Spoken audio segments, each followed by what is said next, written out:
There we go. Probably best that I put the mic on. All right, folks, welcome back into another picks video.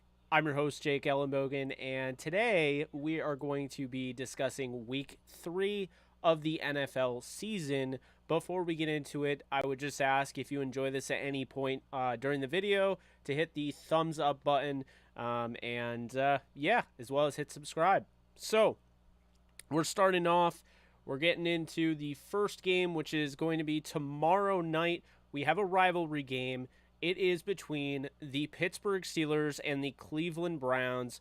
This one is between two 1-1 teams. Both teams have been in close games, and it's come down to the wire in both games. But when you look at the Steelers, for instance, here, they're coming off a loss 17-14 where they weren't really able to get anything going against the New England Patriots, as opposed to the other side of things where when you look at it, the Browns, they just had literally the worst possible way to lose a game.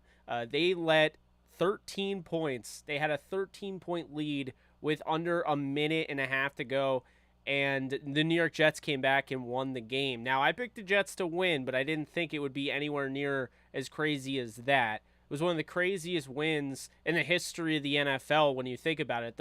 The win probability was literally 99.9. But if you want to take anything away from that game, first off, Jacoby Brissett looked pretty darn good. I thought he did a nice job of reading and finding the right receivers, going through his progressions, making plays with his legs, and he took care of the football. He had one interception, sure, but he's taking care of the football for the most part this year. Nick Chubb had 3 touchdowns. One of them was costly and giving the Jets an extra possession. And then in addition to that, they got Amari Cooper going. And Myles Garrett, of course, is Myles Garrett. But when you look over at the Steelers, Mitch Trubisky appears to be a problem early on. And I'm not saying anything that Steelers fans don't already think. They want to see Kenny Pickett, and I get it. But I really get it after going back and watching the Steelers-Patriots game. There's no reason the Steelers should have lost that game. Yes, they don't have TJ Watt, but I thought the defense was tremendous. You look at Alex Highsmith, you look at Minka Fitzpatrick, who I spelled wrong in the graphic. Awesome job there. Those guys have been integral. Miles Jack, they've been so important for this defense. And they held New England to 17 points, albeit they were at home. They're supposed to win the game. Deontay Johnson, they got him going. The issue right now in Pittsburgh is the offense. And I think that's something that could be fixed if you did add Kenny Pickett to this room. But in addition to that, I will say, before we act like Kenny Pickett's going to save the world, the offensive line is still a problem. They addressed it in the offseason. They spent money on it. They went out and got guys like Mason Cole. But here's the problem, okay? The offensive line is not cutting it. And it's early in the season, so things could change. But right now, Najee Harris has people thinking that he's a bust. I don't believe he's a bust. I think he's just struggling to find running lanes with just not a very good offensive line. I think Mitch Trubisky's struggling. I am actually not that low on Mitch Trubisky, but I think he's struggling.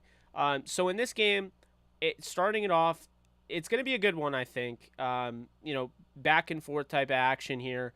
And, I think it could go either way, right? I mean, I think both these teams are, intriguing because it's a rivalry game. You don't want to just, lean too heavily on one team or the other. We always see rivalry games can be close games. So, in regards to that, I am going to go with the Steelers covering this one. Plus 4.5. I don't know why that they are such road underdogs here. They've won 3 of the last 5 meetings. They dominate the series all time. And the Browns, again, Brissett looked good, but I don't really see it. So I am going to say that the Steelers are going to come away with the victory 20-17. I do think they're the better team. I said it last week. I thought the Jets were the better team than the Browns, and albeit it took a miracle, the Jets did win. The Browns, they are better than I expected, but they're not much better than I expected. The key here is going to be able to establish the run with Chubb, not turn the ball over, and have the rest of the defense really shut down the Steelers' offense like what has been happening. But I think the Steelers are going to make 1 to 2 more plays to take this win. So I got the Steelers 20-17 on Thursday Night Football. All right, we move on here to the next game. Houston and Chicago on Sunday. We have Houston coming off a unfortunate loss in Denver. I thought they played very well. They were in that game the whole way through. They probably should have beaten Denver on the road. That's something that you love to see. Lovie Smith has his team playing real tough. And then you have the Chicago Bears, who looked like they might be in it, looked like they might chill around with the Packers for a bit, and they just ended up getting blown out of the water 27-10. So, in this game, I think you see Davis Mills. He's been taking more risks. It's why his completion percentage is lower than the majority in the league, but he hasn't thrown an interception. He's got 2 touchdowns, 417 yards on the year. I think he's somebody that is not afraid to push the ball down the field, and he's got the weapons to do so with Nico Collins and Brandon Cooks. As I speak about Brandon Cooks, it's worth mentioning that he is, once again, looking like the best receiver in that room, a consistent guy that can get open and is reliable. But the big thing here, the big storyline last week, if you want to take anything away from last week in a loss, is that Houston got Dameon Pierce going on the ground. They finally got him going. I think he needs to be the guy moving forward. I said last week, he is better than Burkhead, simply put. And then you look at the secondary and whatnot, what they're doing, with the defense. I thought they did a nice job of holding Russell Wilson, to a decent game. I mean, I didn't think that Russell Wilson at any point looked really good. Part of that is because of Jerry Hughes, who I highlighted here. He's got 2 sacks on the year and an interception. He's been huge for them, as well as Jalen Petrie in the back end of the secondary. There have been some guys here that I think have really stepped up for Houston. And they're an 0-1-1 team, but they probably could have 2 wins right now, if we're being honest. You look at the Bears, and the offense still remains to be a question mark, in my opinion. When you look at Justin Fields, yes, I understand there were a lot of people that were making the comparison between him and Trey Lance and saying he's better. But my issue is, first off, we lost Trey Lance for the year, so that needs to stop. Second, Justin Fields simply doesn't do enough as a passer. And I don't know if that's his fault or if it's the fault of the Bears not putting weapons around him. But he really isn't impressing me as a passer. He doesn't want to take those shots. He is in that mode where he just wants to run. It's why, he has a 53.6 completion percentage, why he only has 191 yards. I think he had 80 in this game against the Packers in the 27-10 loss. Montgomery got going on the ground, so that's a good sign there for the Bears. They need that. And the offense, like I said, there's not a lot of throwing, so EQ St. Brown is still the leading receiver going into this week.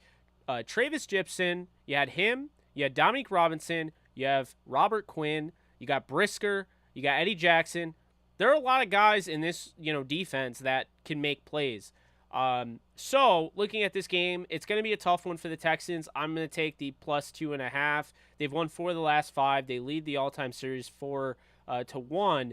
But I am going to go with Chicago here to win in a very, very close game. I think the nod I'm giving is at home. The Texans feel like last year's Lions team, where they're going to be in every game, and they're probably going to lose the majority of those games. They just don't quite have enough talent to overcome a lot of those games. So I'm going to take the Bears here to get this win, 22-21. But I do think you got to go with the Texans covering this. I don't think the Bears are in a position to be home favorites, and it's because they're going up against the Texans. But to be honest with you, that's a plus for the Texans. As you can see here, you look, 2.5, typically a home, favorite is a 3-point, team. But this is 2.5, so it is leaning more towards the Texans. So I'll go with the Texans to cover and the Bears to win a wicked close one at home. We move on to the next game here, and we're going to go into Tennessee taking on the Raiders. Neither of these teams have impressed me. The Raiders did almost beat the Chargers. Tennessee absolutely blew the game against the Giants week 1. And then Tennessee got dismantled in front of the entire world. Actually, not really, because the NFL decided to have a joint Monday Night Football extravaganza that didn't make any sense. So this was also playing during the Eagles and Vikings game. But the Titans got absolutely destroyed, 41-7 in Buffalo. And I don't think they're as bad as they looked. I think, when you get down to it, first off, Buffalo is the best team in football right now. They're the hottest at the very least. And second, when you get into a problem like that, a game like that, everything just snowballs. So 41-7, I'm not like too concerned with. I mean, I'm concerned, but at that point you're just piling it on. It's like they were going to lose anyway. Then you look, what they got going. They finally got Robert Woods going in the receiving game. Traylon Burks is starting to look pretty good. They still have guys like Jeffrey Simmons that are stepping up on the defense. Dupree, Adenije. They have all sorts of guys, right? Like Byard. Derrick Henry is an incredibly I think he is a huge question mark moving forward. I'm hoping he can get it together, but Derrick Henry, his last, 6 games, he has not looked very good. He has not looked good at all. So he's going to have to get going in the ground game if they want to beat the Raiders on the road here. And Ryan Tannehill simply just isn't cutting it for me. He wasn't good in the postseason. He brought that type of energy back into this regular season. I don't think Tannehill is the answer. He is older. I think they will be going to Malik Willis next year. I just don't see it with Tannehill. But I look over at the Raiders, and the Raiders are having issues too. Carr just had a great game. Sure, he couldn't take care of the ball the first game, didn't throw a pick this game. They, made adjustments to run with Josh Jacobs more, but he didn't really find the success he found the week before on the ground. Devontae Adams only had, 2 catches in this game, so he was, pretty much locked down against Arizona. And Max Crosby, who I highlight here, he's Max Crosby. But at the end of the day, the Raiders blew a 23-7 lead over Arizona, and they let Arizona score 22 unanswered points to win the game going into overtime. It's just not, it's not acceptable. The Titans are underdogs here on the road. So here's what I'm going to do. I'm going to take the Titans here to cover, and I'm going to take them to win 16-13. Both these teams, I think this is going to be an ugly game. I think this will be the ugliest game of the week. I think it's just going to be one of those dog fights. They'll probably get Henry going a little bit, but neither of these teams want to really score. I mean, the Raiders got off to a huge lead in 23-7, and then they couldn't score. So the way I see it is that this is going to be an ugly one, and the Raiders are going to come away and get their first win of the year in the battle of 0-2 teams. We move forward here to Kansas City and Indianapolis. Kansas City has looked incredible. They look great. Patrick Mahomes has a 73 completion percentage and 7 touchdowns and no interceptions. He's been, quite honestly, perfect. Clyde Edwards-Helaire they've got going on the ground and in the receiving game. You have what Travis Kelce is doing. Obviously, we expected that. And then the defense is filled with guys like Chris Jones, huge difference maker there, L'Jarius Sneed, all that. So the Chiefs right here are the 6.5-point favorites on the road, taking on the Colts at Lucas Oil. Matt Ryan, I don't know what's going on with. I really expected more out of him. I didn't think he would be Stafford reincarnated, like going to the Rams, but I did expect more. And it is early in the season, but he has 4 interceptions and only 1 touchdown. I know he's had some issues with injuries and, with the receiver room and all that. But it is a problem that Paris Campbell is the healthiest good receiver or top receiver that they have. The reason being is because Ashton Doolin from Malone is the one that's getting stuff done. 8 receptions for 125 yards. He's their leading receiver. They have guys on the defensive end, but they really need Shaq Leonard to get going soon. They had E.J. Speed, who they've been starting. I think he's been pretty solid, but they expected more out of Stephon Gilmore, who they added. So, again, it's only week 2, but it wasn't a good look to get blown out 24-0 on the road against Jacksonville, of all teams. The Chiefs arguably could have lost last week, but that was a huge win to pick up against the Chargers, who are one of the top teams, I think, in the league. So, when you look at this, Indy's won 3 of the last 5. Indy leads the all-time series. That's about where it ends. Chris Ballard, his old team. Unfortunately for Chris Ballard, he's not going to get that vengeance there because I'm going to take the Chiefs in a blowout here. I think the Colts can score because I don't really love the Chiefs' defense, but the Chiefs are going to score plenty of points. I think Patrick Mahomes goes off, and that's how I see it. They'll absolutely cover the spread. So I'm going 41-21 Chiefs over the Colts. So on to the next one here. We got Buffalo and Miami, and all of a sudden, this looks like an actual game.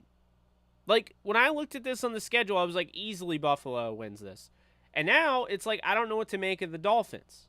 Like, was I right originally and then wrong after the fact with the Dolphins? For those of you who don't know, I talked about the Dolphins. I talked them up, did like a video on them. And then I slowly but surely started to kind of backtrack, and I ended up keeping them at what? They won like 7 games on the year. Now, I'm starting to see a team that, is just fierce to come back the way they did against the Ravens. You have Tua Tagovailoa, who's leading the league in passing. He's got 7 touchdowns, and he's got 739 yards passing. He's got 2 dynamic targets in Tyreek Hill and Jalen Waddle, guys that have that speed for days. So you got to look out for them. The run game is still, I'm not a huge fan of it. Edmonds doesn't blow me away. Mostert doesn't blow me away. I don't love their running backs, to be fair. And I feel like the Bills here if they can do what they did against the Rams and really focus on just stopping the passing attack and make them run the ball, I think that they can really take this game over. You look at the Bills. I mean, Josh Allen's having a great year. He's got 7 touchdowns, 614 yards, 75.4 completion percentage. For whatever reason, they're not using Devin Singletary. It is an absolute crime that he only has 14 carries in the first 2 games. I don't care how good this team is. Devin Singletary should be the guy. When you watch him, compare him to Moss and Cook, I think Cook will be really good moving forward, as a long-term guy. But, like, Singletary's legit. He needs to get more work. Stephon Diggs looks like a monster. It was the most chalk thing ever if you bet his over, because it was like 80 yards. And you're like, well, it's either going to happen. They're either going to try to stop him or they're not. And they couldn't stop Diggs, even though they knew that Josh Allen was throwing to him. He had 4 touchdowns so far through the first 2 games. Von Miller's been a freak. Gregory Rousseau's been a freak. The back end of the secondary, Poyer, all of those guys have been a problem. I'm going to take the Bills as the home, or the underdog, the road favorites, not underdog, road favorites. They've won 7 games in a row in their last 7 meetings against the Dolphins. Miami leads this all-time series. Won't matter, because I'm going to take the Bills to win outright, 31-21. I think there'll be Bills fans upset that it's this close. You should see the way some of them are talking. I mean, sorry guys, if you're out there and you're watching this, the Bills fans, I mean, you guys wanted like 60 points against the Titans. I mean, let's chill now. But no, I think that the Dolphins are a team that, they get off to a rough start, and then they can really come back, and, with all that explosiveness, I think they can get something going. Problem is, I think the Bills cover 2 is really going to be a problem for Tua Tagovailoa. I think they're going to try to hit those shots that simply aren't there. I think that's where they'll run into problems. So I'm going to take the Bills 31-21 on the road. They win this game. Moving on, we have a fun NFC matchup between rivals, the Detroit Lions, who are leaving Ford Field. They're 1-1 so far to start the year, both back-to-back home games, against the Minnesota Vikings, who are coming off an incredibly disappointing outing against the Philadelphia Eagles, a game where, yes, it was 24-7, but they had literally every opportunity to win that game. They simply didn't get it done. They did not do enough. Kirk Cousins absolutely folded under the pressure of playing in Philly and on Monday Night Football. And honestly, Justin Jefferson was completely shut down by Darius Slay. So when you look at Justin Jefferson moving forward, there might be a way to stop him. And I think teams are going to follow the blueprint of what the Eagles did to shut him down. The problem is, if you do that, I would imagine that Kevin O'Connell and the Vikings will change their approach. What I don't understand is why it took so long, as in garbage time, for Adam Thielen to finally get his touches, for KJ Osborne to even get targeted. KJ Osborne and Adam Thielen are damn good receivers and need to get utilized more. Justin Jefferson is incredible, but Justin Jefferson is going to be put in a problem here a little bit of an issue, because if you continue to just target him, if he's the only guy that you're going after, and that is what it looked like with Cousins, he's going to be easy to stop. Your offense is going to be easy to stop. And there you go. Now Justin Jefferson isn't eating. Now Kirk Cousins isn't eating. Your offense becomes stagnant. You can't run the ball. I mean, that was the big thing. They couldn't run the ball against the Eagles. The Eagles were basically begging them to throw it. And notice when Cousins started targeting Adam Thielen, he was like 5 for 5 with him, deep, for more than 10 yards per pass. I think they need to use that more. I think they need to open things up in the offense.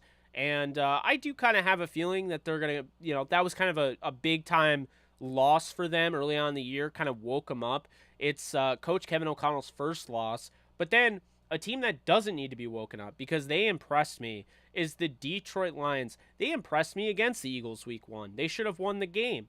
You look at what they did against Washington. Sure, they started to let Washington back into it, but they finished they shut the door on him. So I look at this game. Goff has 6 touchdowns, 1 interception. He's playing good football. Needs to get better with his completion percentage, I think, but he is playing good football. DeAndre Swift has been fantastic for them. 20 carries for 200 yards on the ground. Amon-Ra St. Brown. You have Josh Reynolds. I cannot wait till Jameson Williams gets integrated into this offense. TJ Hawkinson. There are plenty of weapons here. Aiden Hutchinson with 3 sacks last week. Minnesota's won 4 of the last 5. Okay. I'm going to take the Lions to cover, because I think +6 is outrageous for a team that just looked really good back-to-back weeks, at least on the offensive side of the ball, against a team that just looked pitiful in front of the national audience on Monday Night Football. Albeit they were in Philly, but I don't understand this line. And when I don't understand lines, they typically are right, and I'm the one that ends up, getting the blowback here. I'm wrong. But I'm not taking any of my stock out of the Vikings after that game. It's a game that they'll learn from. So I'm going to take the Vikings to win a close one here, 31-28. I think this will be one of the best games of the week. I still think the Lions cover, but I think that they're going to fall just short. The Vikings at home are going to be a different animal, I think. But they got to learn how to play on the road, because if they cannot win on the road, then they're not going to go as far as I believe they can, which I do believe is the NFC title game, playing the Rams. So let's get into the next one here as the Lions fall 28-31 in this one. We move on. We have, a matchup that for years was considered a fantastic matchup between Brady and Flacco and the Ravens and the Patriots. And now it's like I don't really know what to make of it. You have, Lamar Jackson, the Ravens. Lamar Jackson looks incredible. He really is going to get MVP conversation going if he keeps it up. He's going on the road to play in Foxborough against the New England Patriots. Now, here's my thing about the Patriots, okay? Mac Jones is injured. He's playing hurt. He hurt his back. I have a problem with that. Damian Harris is banged up, okay? The defense is solid, and I think they're playing a Ravens team that they're just not going to beat. The Ravens are pretty pissed off from last week. They had a no-doubter win, 28-7 at halftime, just finished the game, and they blew it. They ended up losing 42-38 in an incredibly crazy game against Miami. You don't think the Ravens are going to wake up this week and get pissed off? I think they're going to play pissed off. So I don't know why they're -3 here. I think they should be way highly favorited. But I'm going to take the Ravens to win this 33-16. I think they're a much better team than the Patriots. I guess I don't know about the Dolphins. We'll have to wait and find out. But I am not selling my stock in the Ravens based on last week. It was a bad loss. We saw last week was hectic. You saw my picks. I went 7-9 against the spread, and then 9-7 in total. So better in total than last week, and against the spread, 2 games worse. But it was a hectic week, and I don't expect that. I think this is going to be chalky here. So I'll take the Ravens 33-16. Lamar Jackson runs all over the New England defense, and they get Bateman involved. And I have to point out, Marcus Williams not only had one of the best interceptions I've ever seen, but on top of that, he has been in a perfect free agency acquisition for the Baltimore Ravens. He's already got 3 interceptions, 3 pass breakups, and 22 tackles. Look out for him. He's always going to be a problem in every game they play in, so that's definitely a name to look out for. Okay, now we move on. Probably have some people in here for this because I do cover the Jets on this channel. We have the New York Jets at home, MetLife Stadium, taking on the Cincinnati Bengals. At one point, this was a game on the schedule that I think a lot of people just assumed the Jets had no chance in. I mean, there are people, for whatever reason, that assume the Jets had no chance against the Browns, which I don't understand. But, man, this game is going to be very interesting. The Bengals are not done going 0-2. I don't look too much into that. Oh, they're 0-2. They're not making the playoffs because X amount of teams don't make the playoffs when they start 0-2. Not looking into that. What I am looking into is the fact, the reason they're 0-2. They're in close games, yes, but Joe Burrow is getting sacked more than any quarterback in the National Football League. So literally nothing has changed from last year. They spent money on offensive line, and it's still not good enough. It's still not good enough. Jamar Chase is still Jamar Chase. B.J. Hill is dominating up front. You know, you have guys like that. But the bottom line is the offensive line is not good enough. And it's why Joe Burrow has more interceptions than touchdowns. It's why they're 0-2. They lost to Dallas with Cooper Rush. Why do they automatically get 5 points as the favorites on the road? Besides name recognition, I don't really get it. Jets lead the series all-time 18-10. Cincinnati's won 3 of the last 5. I think the good thing about the Jets last week, something that really stood out to me, is how the young rookies, the 2 top guys that you drafted, or 2 of the top guys that you drafted, Breece Hall in the 2nd round, you got him going. He got a touchdown. He looked really good running the ball. Clearly looks like the better option than Michael Carter, who I like, but I think Carter needs to take a little bit of a back seat, and they need to start integrating Breece Hall as the guy moving forward, which I expected they were going to. I didn't know that they would take this approach with him. The other side of things, Garrett Wilson. Garrett Wilson has just about the same statistical output for his first 2 games as Jamar Chase did, but he has more receptions than Chase did. I think Garrett Wilson already having the interest and the trust from a veteran 37-year-old quarterback in Joe Flacco is mind-boggling to me. It absolutely blows my mind, and it tells me everything. It tells me that this guy is as good as advertised. It wasn't just one of those, oh, we're going to talk about him in training camp. We're going to write headlines. Yeah, you know, I'll believe it when I see it. No. If you watch the game against the Browns, Garrett Wilson is that guy. He is in that level. I really think he's another one of those Jamar Chase, Justin Jefferson type of rookies. And I think the Jets realize that. So the way Flacco's played so far, 616 yards, 5 touchdowns, an interception. I have guys I'm going up against in fantasy, and they're, fantasy owners are now dropping, like a Jameis Winston, and they're picking up Joe Flacco to start. This is what we're living in. This is 2022. Michael Carter, good running back. But now you got to get Breece Hall going. They got Garrett Wilson going. Corey Davis is off to a pretty solid start. I imagine Elijah Moore is going to move forward and obviously get more touches. And I love the way they're using Tyler Conklin. The defense was the issue last week. They were picked apart by Jacoby Brissett. Now, the good news is that the Jets' defense was phenomenal, pressuring Lamar Jackson 17 times in the first game of the year. Now, we know the Jets can play very good defense if needed, and they can play very good offense. We saw their offensive output against the Browns. If they put those 2 together, they're going to be hard to beat any night. So here's how it's going to go. I'm going to take the Jets +5 for the bet here. I don't see why you wouldn't. I think this is this is going to be a close game. But I think it's going to be a 1-possession win for the New York Jets. That's right. I have the New York Jets going 2-1, taking down not only the Browns last week in a miracle effort, but the defending AFC champion Bengals. The time is now for the Jets. They're making moves. Zach Wilson is expected to be back next week against the Steelers in a game that I think they can win too. But here's the thing, okay? It's not out of the realm of possibility. This is a good football team. It is why so many of the guys that they cut were picked up the day after on waivers. They literally lost 7 guys in waivers. This is a good roster that Joe Douglas has put together. I've been saying it all offseason that this is a better team than people think. And if you're just going to say it's just the Jets as why they're not going to win, then you're going to be surprised when they show up, because I believe they will.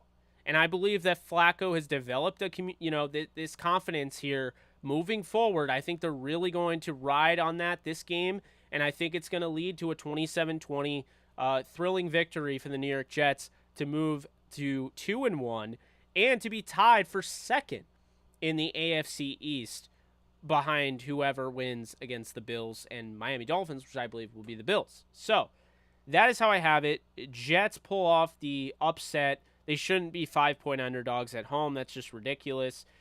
So, yeah, I'm going to take them 27-20. All right. Next game here, we got Philly, who looks hot as hell, taking on the Washington Commanders. So the Commanders started off very slow last week against the Lions. Then they got things going. It was too little too late. Carson Wentz has 7 touchdowns, so I believe he's tied for the lead with Patrick Mahomes and Tua Tagovailoa. But at the same time, he's got 3 interceptions. Wentz has to take care of the ball. He's going up against his former team. He's in the confines of his home now. Curtis Samuel's going right now. I can't believe they got Curtis Samuel going. They have Terry McLaurin. They have Antonio Gibson, who is able to get things going on the ground. So the way I see it is that they have enough weapons here to kind of manage this game. They're 6.5-point underdogs at home to the Eagles. The Eagles are riding high, or rather flying high.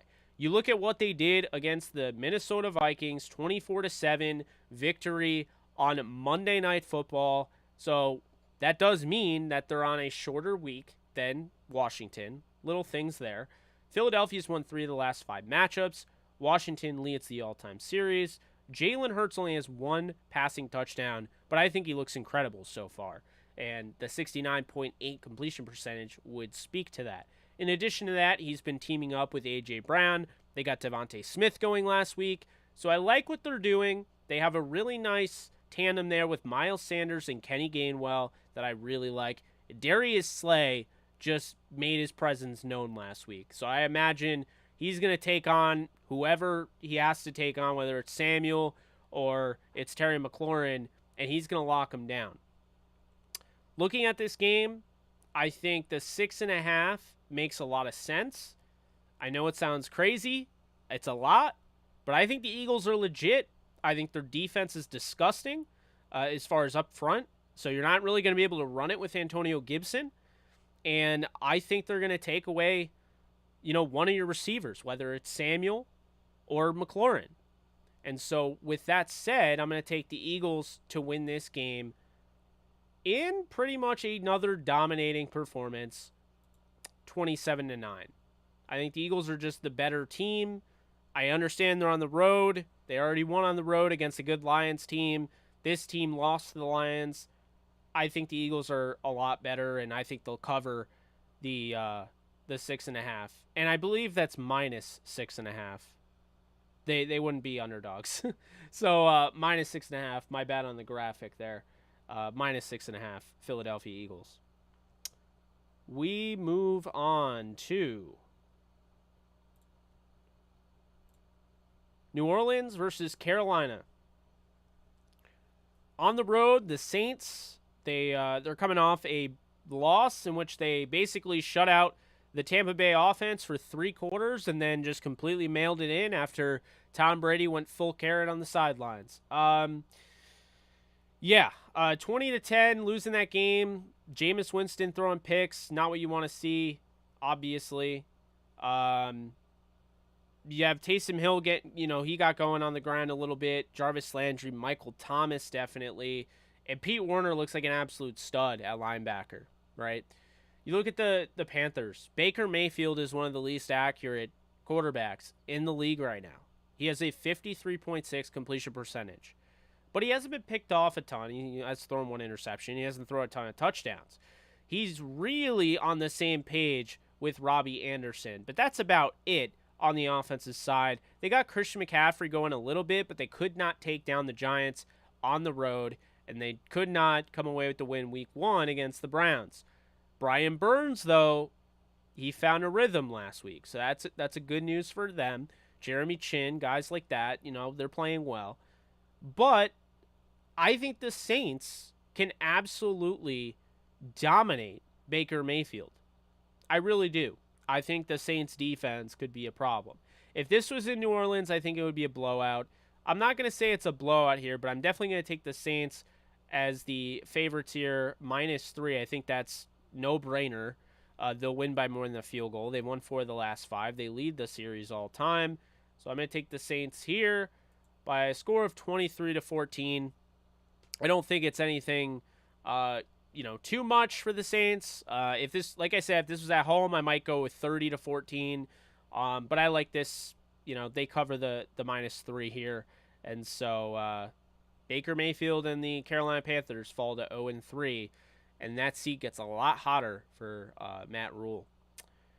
So we move on to the next game here. We have Jacksonville taking on the LA Chargers. We have Jacksonville, who, could you dominate a game more than Jacksonville dominated the Indianapolis Colts? I don't know. I don't think so. So they're coming off, they're riding high off a win.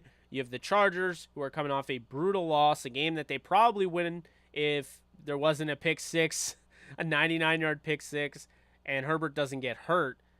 Herbert is going to play, I believe. I think he'll play. I think he'll play. He'll probably have his ribs taped up because I know he's got some rib issues. But I think he's going to play. I don't think he's going to be 100%, though. Eckler has to be better on the ground. He simply hasn't done enough on the ground.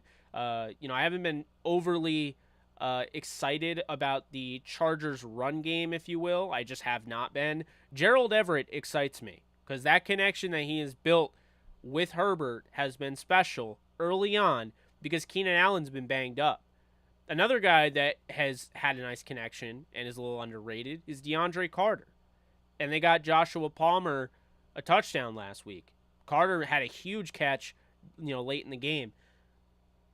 I'm going to say this. I'm absolutely taking the Jaguars +7 on the road. I am. Absolutely doing it. I understand, Chargers are at home. I get it.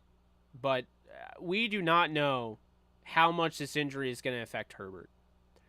So the way I see it is I think this is going to be a close game. It's not like, you're getting the +7 is not going to hit by easily, right? But I do think you'll hit the +7. I think that game that they had against the Colts was not even just the curse that the Colts are. I'm starting to kind of buy into the Jaguars. When you look at what they have in Josh Allen, the linebacker, of course, not the quarterback. And then you have Trayvon Walker, Andre Sisco in the back end of the secondary. Devin Lloyd is even having a great year so far as a rookie, first 2 games. I am starting to buy into Jacksonville. I did not think that I was going to. But here I am. I'm starting to buy into them. However, I'm going to take the Chargers here in a very close game, 26-21. The Chargers are the better team. Herbert, yes, he's probably going to have taped ribs the entire game. He's probably going to be in pain. But I think we saw what he could do against the Chiefs, and he could play through the pain here. He can do at least enough to win this game. Lawrence is off to a good start, by the way. Got to give him some props. I know I've been hard on him. He has 68.1 completion percentage. James Robinson looks like he never left. And Christian Kirk, who I was also high on about that ridiculous contract. Doesn't look so ridiculous. The guy's off to a great start. Looks amazing, so we'll see if he continues that. But I do have the Chargers coming away with this one at SoFi Stadium. So we move on to the team that also plays in SoFi Stadium, the main team of SoFi Stadium. The Los Angeles Rams, they're heading to Arizona to play the Arizona Cardinals. Cardinals are fresh off a huge win, a needed win. A team that I don't think has too many wins on this schedule. I think they stole one against the Raiders. So good for them. Credit to them. They came back 23-7, and they end up winning the game in overtime. Zaven Collins looks like a beast so far. For whatever reason, Greg Dortch has been really the guy. Former Rams practice squad wide receiver Greg Dortch has been the guy for the Arizona Cardinals, at least Kyler Murray early on, and not the guy that they spent a first and third round pick on. Interesting with Marquise Brown. Wasn't a big fan of that trade. Anyway, Darrell Williams is their leading rusher. James Conner got banged up last week. Eno Benjamin is behind Darrell Williams as well. Kyler doesn't look horrible. He doesn't look great. He looks pretty solid for Kyler. I've seen better, obviously. Last year, he looked awesome. It's only 2 games, though. And then you look at the Rams, and you're like, Matthew Stafford looks unbelievable, aside from the interceptions, which he has, 5 to his 4 touchdowns. But he has a 72.7 completion percent, 512 yards. I think Stafford has shown you, he could make any throw in the league. And he's got an unbelievable connection to Cooper Kupp that was only on display more this past week with the Falcons. And then seeing Cousins trying to force the ball to Justin Jefferson just further emphasizes and just shows how good Stafford and Kupp's connection is, because he doesn't force it. It's just there. So, Cooper Kupp is already one of the top receivers in the league, stats-wise. 24 catches, 236 yards, 3 touchdowns. They got Allen Robinson going last week, so I like that. They started using the wide receiver 7th-round pick out of Notre Dame, Ben Skoranek, who a lot of fans dog on, but they started using him at the fullback spot. They played some I formation. They got some crazy looks. I believe this all came from playing up against Reggie Gilliam on the Bills. I have a video for that. You can check that out on the channel. But yeah, I love what they're doing, mixing things up. They got Cam Akers going a little bit. Darrell Henderson looks great. Bobby Wagner looks like he was worth every bit of that contract. Ernest Jones is the leading tackler. You got Jalen Ramsey, who came away with an interception. Jacoby Durant is dealing with a hamstring, but Jacoby Durant looked pretty darn good being thrown into the fire. Troy Hill was placed on IR. That's a big loss.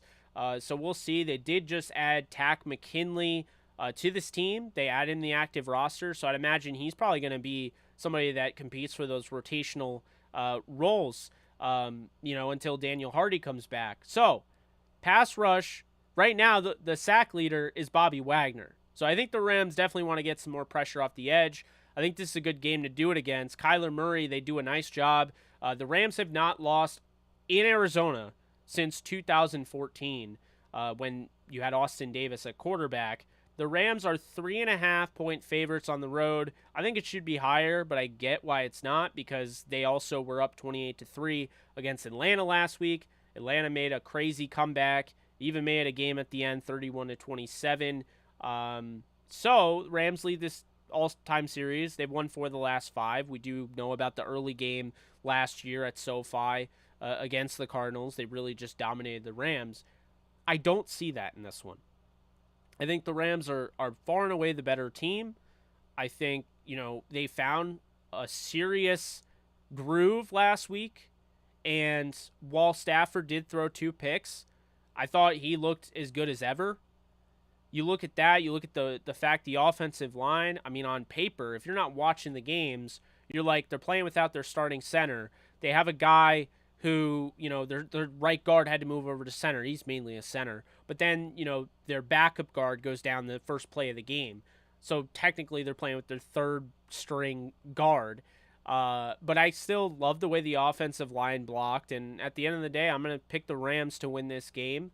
And I'm going to pick them to win it in an absolute, well, not absolute, but a blowout. An 18-point win for the Rams. They're the better team. They always play Arizona on another level in Arizona. Arizona hates this team, and I don't blame them at this point. Eliminate them from the playoffs.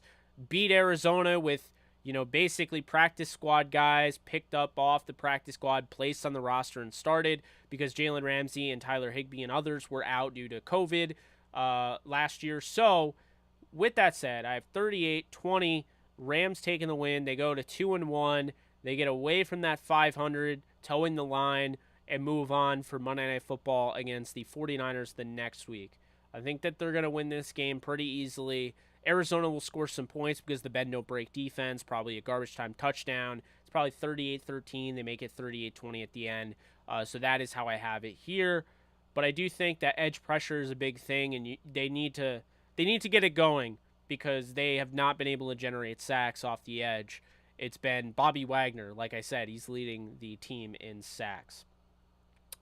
So we have up next the team that the Rams just beat, the Atlanta Falcons, taking on the Seattle Seahawks in Seattle. You have Geno Smith, who's leading the league in completion percentage with 81, albeit he's not throwing deep down the field, and they just lost 27-7 to the San Francisco 49ers. Rashad Penny hasn't been able to get things going on the ground. They finally got Tyler Lockett going, and Cody Barton has been a monster with Uchenna Nwosu and others on that defense. You look at the Falcons. Marcus Mariota has given them every opportunity to win both games. I thought he did a nice job of managing the game against the Rams, didn't commit too many turnovers, and, I thought because of that, they were able to be in a game if, say, they got a lucky bounce or two here and there. So with Mariota, the way I see it, I think he gives you a chance to win really any game if your defense can do the job. You look at Cordell Patterson, wasn't able to get going. The Rams did a nice job of really shutting him down in the run game last week. I think he'll be able to get going this week. Drake London has been the premier target for the Falcons early on. He's got 13 catches, 160 yards, and a touchdown. There's a clear understanding that Mariota and London are on the same page here. We'll see what ends up happening to Kyle Pitts, but it is very interesting how Kyle Pitts was assumed to be the guy, and Drake London is taken over now. So we'll see how that kind of evolves over the time. And then Michael Walker last week had a pick off Matthew Stafford. He's having a good year. Look out for him, Lorenzo Carter, and of course Grady Jarrett up front. I'm taking the Falcons +2 here. I think it's a no-brainer. The Falcons have been in both games. They were way out of it against the Rams. They had a rally, and they came back, and I'm not going to say they almost won, but they made it interesting at the end, 31-27. But the game that they had against the Saints was interesting too, because I think the Saints are a good football team, and they dominated that game. Unfortunately, they lost it at the end, but they've been in 2 games now. I think they're much better. Those teams are much better than Seattle. I understand they're on the road, but they just played on the road against the Rams. So I'm going to take the Falcons to cover here +2, and I do like that spread, I will say. Seattle's won 3 of the last 5. Seattle leads the all-time series. But I am going to give the Falcons the win, 23-13. I think at the end of the day, the Falcons are fine with Geno, dinking and dunking, and having that completion percentage high. But I think it is going to hurt them, and they're going to need to do something against this Falcons defense. And I don't know if they're going to be able to. I think the Falcons have the better offense. I think Cordell Patterson's going to be able to run, establish the run. He did against the Saints. Really good defense. I think we'll be able to run against this defense, and I think Mariota with his legs will get things done in Seattle. 23-13, Falcons pick up their first win of the season, and the Seahawks fall to 1-2 on the year. Got some more games coming up here. This is one of the big ones here. This is called the Game of the Week, according to, I believe, Fox has this one. It is the Green Bay Packers heading to Tampa to take on the Buccaneers. Now, Buccaneers are 2-0 so far. I don't think that they've looked all that impressive, if I'm being honest. I think their defense has. Their offense hasn't. And Mike Evans is going to be suspended for this game, which I think is fair. Just don't fight, you don't get suspended. With the Packers, they're coming off a huge win, 27-10. On Sunday Night Football. I understand it was against the Bears, but they needed to get that win. They needed to get some good things going, the momentum building. You see Aaron Rodgers, that connection with Sammy Watkins looked nice. They finally got Aaron Jones going on the ground. I mean, he was already going first week, but they just didn't run it with him, only 5 times. So that was weird. But Aaron Jones looked fantastic. He's one of the best running backs in all of football. I'll say it over and over again. Incredibly consistent. You're going to have to run the ball. If you can't run the ball against Tampa, it's going to make it really easy on this defense. I'm going to take Green Bay. They're plus 1.5 underdogs. I'm going to take Green Bay here. They've won 3 of the last 5. The reason for this is because when you look at Tampa, I'm just not sold on Tom Brady at this point in time. He is not himself. Or maybe he is just, this is 45-year-old Tom Brady. He's got 2 touchdowns, an interception. He's got a 59% completion percentage. Pressure has gotten to him, and he has faltered. Leonard Fournette, I thought, looked pretty good week 1. Week 2, not as good. Mike Evans is his clear number 1 target. Godwin, we'll see if he plays, but Evans is suspended. And then you look at Devin White, who's having a great year. I have no questions about Tampa's defense. I think Tampa's defense is great. But I have a question about their offense. Their offensive line's banged up. I'm going to go with Green Bay here. I'm going to take Green Bay outright. The spread, and I think they win the game. 30-24. I think Aaron Rodgers gets it done. And, I like this game. I think it'll be exciting, but I think Aaron Rodgers will do a little bit more than Brady, and this is where we'll be. 30-24 final. Packers, the whole relax moment is gone. They're 2-1, and I have Tampa falling to 2-1. 2 more games. We have Kyle Shanahan headed to Denver. That 49ers team, Jimmy Garoppolo led, taking on the Denver Broncos, who literally could not impress me any less on the offensive side of the ball. So far, Russell Wilson has not looked like he was worth any of the money they gave him. I'm not overly impressed with Russell Wilson so far. That can change. He can get a lot better. Sure he will, but right now, not too impressed with him. I do see, Javonte Williams got going. Melvin Gordon gets going on the ground. Cortland Sutton he has a great connection with. And guys like Draymond Jones and Chubb. Okay. But I think the Niners are the better team. And I think Garoppolo, as much as I hate to say it because I'm a big fan of Trey Lance, Garoppolo, can run this offense. He may not win a Super Bowl, right? He may not be the guy to get it all done, but on a game-to-game basis, he can manage the game. He looked pretty good just being thrown in there, right? Jeff Wilson, I thought looked really good being thrown in there as the guy due to the injury to Elijah Mitchell. And then you had Brandon Ayuk got going a little bit. I think with this team, when they get Kittle back, it's going to be it's going to be huge for them. Now, does Kittle come back this week or not? I don't think it really matters in my predictions. So I have the Niners covering the 1.5 point favorites on the road, that spread. I think Nick Bosa is going to get to the quarterback. I think Ebukam is. I think Arik Armstead. I think they're going to do a nice job.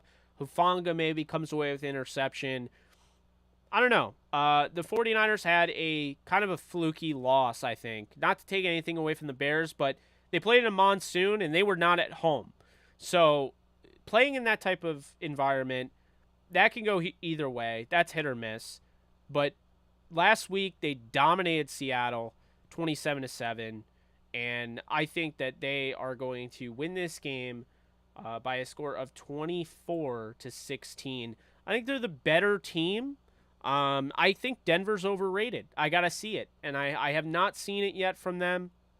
We'll see what ends up happening, but I'm not sold on the Denver Broncos as of right now. They could easily be 0-3 because I don't think they looked very good against the Texans. So I'm going to take the Niners to win here by a score of 24-16. I think Garoppolo will manage the game. I think Wilson, and I think you'll see some Marlon Mack, who they did activate from the practice squad. They just signed him, activated him for the practice squad. He's going to be on the active roster. They'll get Jordan Mason going.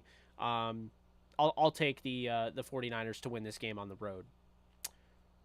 Last but not least, depending on who you are, we have the Monday Night Football game between two teams that are very popular, and obviously this is a rivalry game, but I know not many people actually want to see this on Monday Night Football. No one, I don't think anybody wants to see Cooper Rush on primetime. But to be fair, Cooper Rush did just beat the defending AFC champions. And then in addition to that, you look at the Giants. Daniel Jones has an over 70% completion percentage. Let's just freeze that in time. Let's make every clip of that, and let's revisit that at the end of the year. Because if that's anywhere near where he's at the end of the year, then wow. Typically speaking, you wouldn't expect Daniel Jones to be in the 70s, but here we are. He's had a solid year. Hasn't been the best, but he's been solid. Barkley didn't really blow up last week. He was more week 1, so we'll see what he does against Dallas. They're going to play at MetLife. It's going to be at home. Richie James has been the go-to receiver. And we did see Kenny Golladay kind of starting to get a little frustrated. He wants to get the ball. What I would say is Kenny Golladay needs to step up his game because he's getting paid a lot of money. Sure, there's a reason why he's not getting the ball and these other guys are. Julian Love has been a model of consistency for them. There's a reason why he's a captain. He's been huge for them. Got a sack, 13 tackles, 2 tackles for a loss. Then you look at the Cowboys. Cowboys love Noah Brown. Noah Brown is somebody to look out for because they're targeting him. Micah Parsons looks like the early favorite for Defensive Player of the Year. I'm not even joking. He's already got 4 sacks. He's got 9 tackles, 4 tackles for a loss. He's just unbelievable. Micah Parsons could blow this game up to the point where the Cowboys win it just off his defense. I mean, seriously. If he just forces a fumble every time against Daniel Jones, there you go. But I'm taking the Giants -1 here. Dallas has won 4 of the last 5. I understand Cooper Rush won last week, but I'm not sold on Cooper Rush. I am sold, however. It may not be the greatest win. It may not be the flashiest. But the Giants are okay playing in ugly, ugly games. Okay? Ugly games. They won an ugly game week 1 against the Titans. They had to come back from behind and steal. And they won an ugly game last week. One of the ugliest games that you saw on TV, 19-16 against Carolina. Like, everything was exciting except for this game. It was pretty ugly. So, I'm going to take the Giants 29-17. Cooper Rush had his moments last week, but now there's tape on. There was already tape on him, but now there's current tape on him. The tendencies are out there. I think the Giants will manage well. And I think the Giants, with their experience in late games and just how good Brian Daboll feels right off the rip, I think Daboll keeps them in those close games there. So I'm going to take Brian Daboll and the New York Giants to win by 12 against the Dallas Cowboys on Monday Night Football. I'm hoping we get some flex scheduling because the Cowboys are going to be on a lot. They had 5 nationally televised games. I understand they're 1-1. The season's not over, but I just don't think people are trying to see Cooper Rush in primetime. This is not a Cowboys team that is easy to market with Cooper Rush under center. So we'll see how this game goes. I have Daniel Jones and the Giants prevailing and moving to 3-0, and I think they're probably going to win next week and go to 4-0 because I think they play the Bears, if I'm not mistaken. So that is how I have it.